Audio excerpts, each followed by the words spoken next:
Hi everyone, this is the day 3 of this series of learning Power BI in 30 days. In this series, I will cover all the topics that how to perform the ETL process and data cleaning and transformation in the Power Query editor and data processing, pivot, unpivot, applied steps in the Power BI. So we will just load a sales data to it and we will generate the dimension tables or different kinds of tables from that one table. Okay, so let's get started. I will load one table in the Power BI desktop. So we are here in the transformation tab and we can see that there are many ambiguities present in this data set. Like firstly we can see that there are four to five rows that are irrelevant that is present over here, and we do not require this.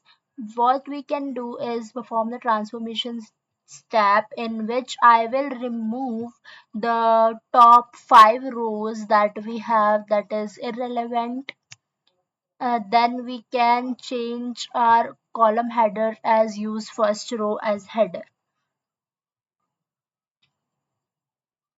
Let's click on the use first row as header.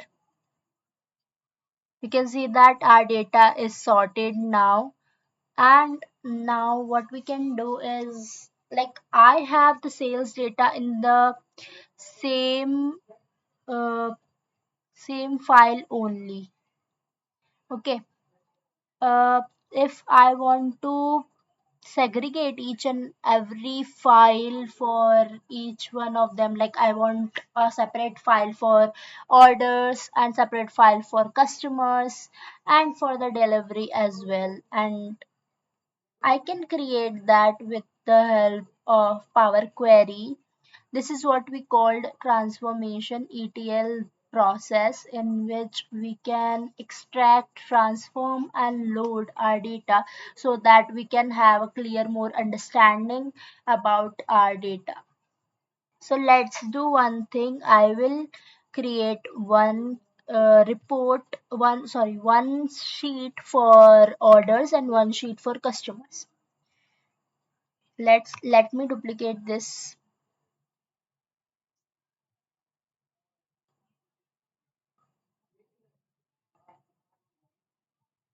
Let me see if there is some duplicate values or not. To see that, I can go to the view tab and we can see that column distribution. Like I have 71 distinct and unique, and the distribution is uniform. So I don't think so there are many many duplicate values or any duplicate values in this order number column. So we can simply click on both of these. I want the order number and order date for each of them, and I think ship date will be relevant or not. I don't think so, but order quantity will be relevant for this. I will select this as well. You can simply click on control and click for selecting the multiple columns, or you can just go to the home tab and you can click on the select column or choose column. Okay. I will do is right click. Sorry, I haven't selected all of them. Uh,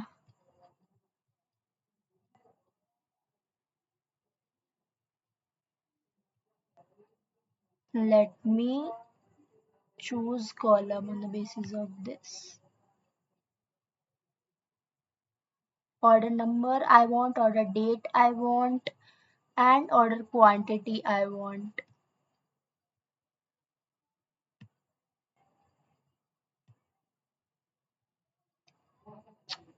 So one thing that will pop up into your mind, that why are we doing this?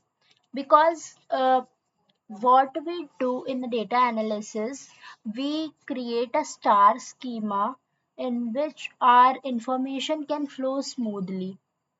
The more you separate your data, the more understanding you will have of your data. So let me give you an example. I have a date column for each and every sheets that I have. So when I visualize it, there may be different kind of discrepancies that can occur if the date column does not match with the second sheet. Then there might be a problem because there is no dedicated date for each of them. So we segregate the data so that we can have a clear understanding of our data and we can have a smooth process to process it. Let me change it into the orders.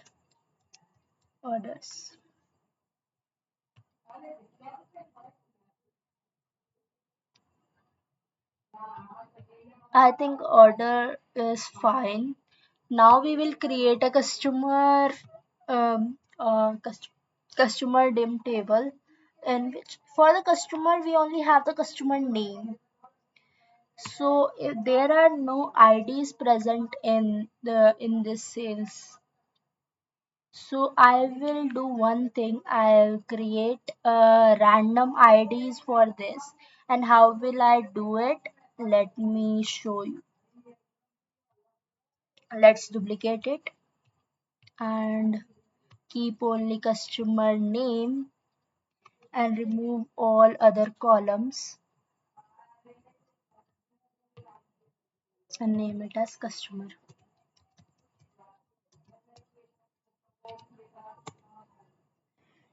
In the previous video, I have told you that I use index column for adding unique values for each and every row. So I think we are using this.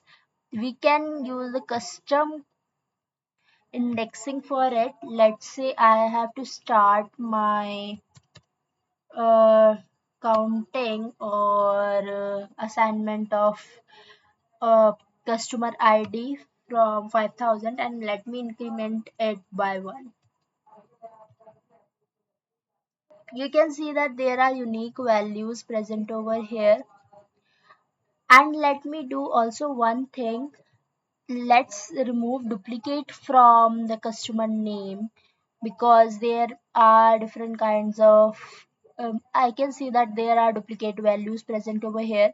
You can see the duplicate values in the view tab and column quality. Yeah, you can see that there are valid 97 valid things and empty rows is 3%. And you can see that distinct count is 52 and unique value is 35. So I think that it has a duplicate value, so I will remove this duplicate values because there is no need of getting the duplicate values for each and every customer. Or if I have assigned a unique values for each of them, then there is no use for creating a duplicate index for each customer. So let me navigate back to my previous step where I have removed other column and let me do one thing, remove duplicates. It will ask me to add a step. Yes, I want to add. And then we have removed duplicate. You can see that uniformity of the data is came again, and then we are adding the index column for each of them. So one thing that will came into your mind that if I have the customer ID over here, the sales data does not contain it. So how can we so sure that customer ID, customer tables will be connected with the sales? So let's do one thing for it. one thing that is coming into my mind is we can connect both the tables with the help of uh, merge function over here. I can merge these two tables and customer ID will automatically come in front of the customer names. So let's do merge.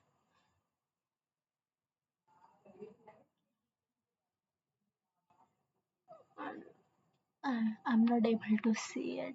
Let me just give me a minute.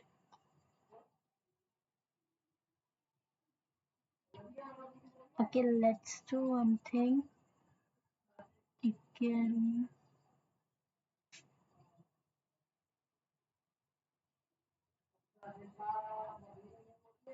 yeah.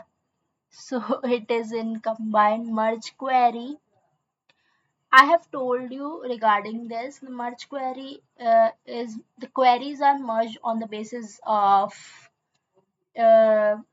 of columns that we select. So let's merge query and select the second one with the customer. Customer name will be matched with the customer name.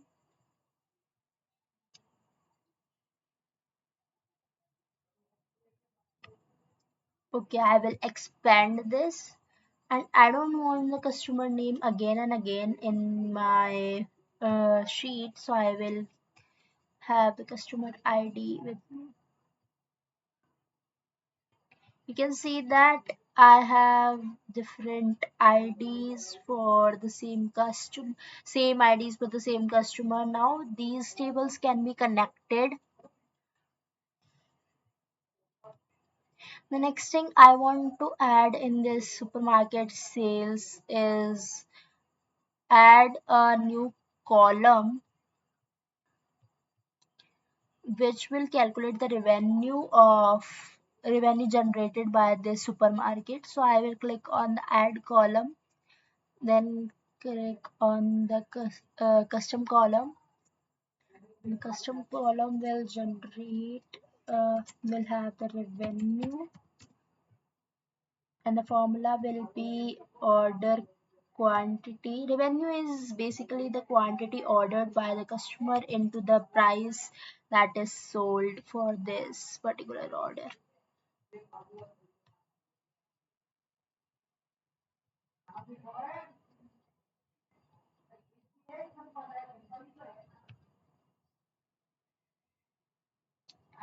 And we will fix the data type of this will be decimal number.